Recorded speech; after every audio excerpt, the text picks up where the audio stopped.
ఆ చుట్టుపక్కల ఇంటి చుట్టుపక్కల 4 వైపులా ఖాళీ స్థలం వదిలేయండి, మట్టితోనే వదిలేయండి అమ్మా. ఇంకుడుకుంటే తవ్వాల్సిన కర్మ లేదండి. నీరు ఇంకట్లేదా? ఇంకనెవరు దాన్నంతా చట్ట నీటుగా నువ్వు లేవు, నీటుగా అవదండ డబ్బాలో ఉన్నావు, అది ఉండాలి నీటుగా. ఇక్కడ గట్టే ఆ చుట్టుపక్కల ఇంటి చుట్టుపక్కల 4 వైపులా ఖాళీ స్థలం వదిలేయండి, మట్టితోనే వదిలేయండి అమ్మా. ఇంకుడుకుంటే తవ్వాల్సిన కర్మ లేదండి. నీరు ఇంకట్లేదా?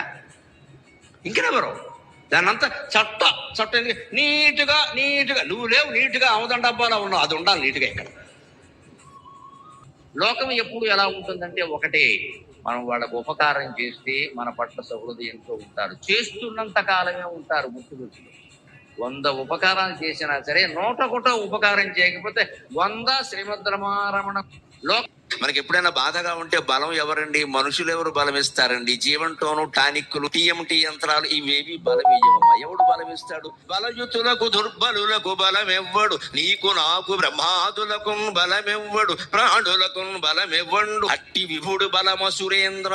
నీకు నాకు బ్రహ్మాది దేవతలకు సైతం ఎవడు బలమో వాడు నాకు బలమయ్యా. 8 ఏళ్ల కుర్రాడు 50 ఏళ్ల తండ్రితో మాట్లాడాడమ్మ ధైర్యంగా. నువ్వు ఏనుగుల చేత తొక్కించుకో, పాముల చేత కనిపించుకో, నీ తలకాయ ఏమైనా చేసుకో, నాకు అన్నింటిలోనూ విష్ణుమూర్తి కనపడుతున్నాడు, అది నన్నేం చేస్తుంది అన్నాడు. ప్రహ్లాదుని రక్షించడే కదా. ఆయన ఏమైనా మేనత్త కొడుక, మనం ఏమైనా కాకుండా పోయావా? మన భక్తి, మన తీవ్రత, మన తపన అన్నిటికీ ముందు ఒకటే, మనం చెప్పేది సత్యమై ఉండాలి, మనం చేసేది ధర్మమై ఉండాలి, లేకపోతే భగవంతుడు కాపాడు. ఈ 2 ఉన్నా కాపాడటం. 3వది ఉండాలి, మనస్సులో భగవత్ స్మరణ ఉంటేనే రక్షణ దొరుకుతుంది ఖచ్చితంగా. నువ్వెంత సత్యం మాట్లాడినా, నువ్వెంత ధర్మాత్ముడమైనా, బ్యాటరీ ఛార్జింగ్ ఉండాలంటే మంది దూషించినా, ఎంతమంది తప్పు పట్టినా, మన సేవనెవరు గుర్తించకపోయినా గుర్తించే వాళ్ళు ఉంటూనే ఉంటారు. ఆ భగవంతుడు గుర్తిస్తాడు. ఆయన కోసం చెయ్యాలి, ఆయన కోసం చెయ్యాలి, లోకుల గుర్తింపు కోసం.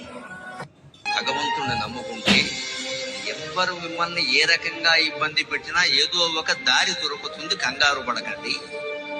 ఎంత బలవంతుడితో, ఎంత అధికారంలో ఉన్నవాడితో, ఎంత ఐశ్వర్యంతో ఉన్నవాడితో మనకి తగాదా వచ్చినా సరే భగవంతుడిని. కొడుకనేవాడు ఒక్కడు చెడిపోయిన తర్వాత, మిత్రమా నువ్వేమనుకోకు, సూటిగా మాట్లాడడం నాకు అలవాటు. కొడుకనేవాడు చెడిపోయిన తర్వాత, కూతురు అనేది చెడిపోయిన తర్వాత, నీకు 1000 కోట్లున్నా దండగే, 1000 కోట్లున్నా దండగే. ధృతరాష్ట్రుడికి మనకి తేడా ఏమి లేదు. దౌర్భాగ్యులే. ఎవరి దగ్గర ఎక్కువ కాలం తల్లిదండ్రులు వృద్ధాప్యాన్ని గడుపుతారో వారి జీవితాలు ధన్యం. మిగిలిన వారి జీవితాలు వృధా అని వేరే చెప్పక్కర్లేదు. వృద్ధాప్యంలో ఉన్న తల్లిదండ్రులను చూడడానికి పిల్లలు పోటీ పడాలి. అన్నయ్య ఎప్పుడు అమ్మ నీ దగ్గరే ఉండాలా, నా దగ్గర ఉండకూడదా, నాకు ఆ పుణ్యం లేదా అని తమ్ముడు అడగాలి.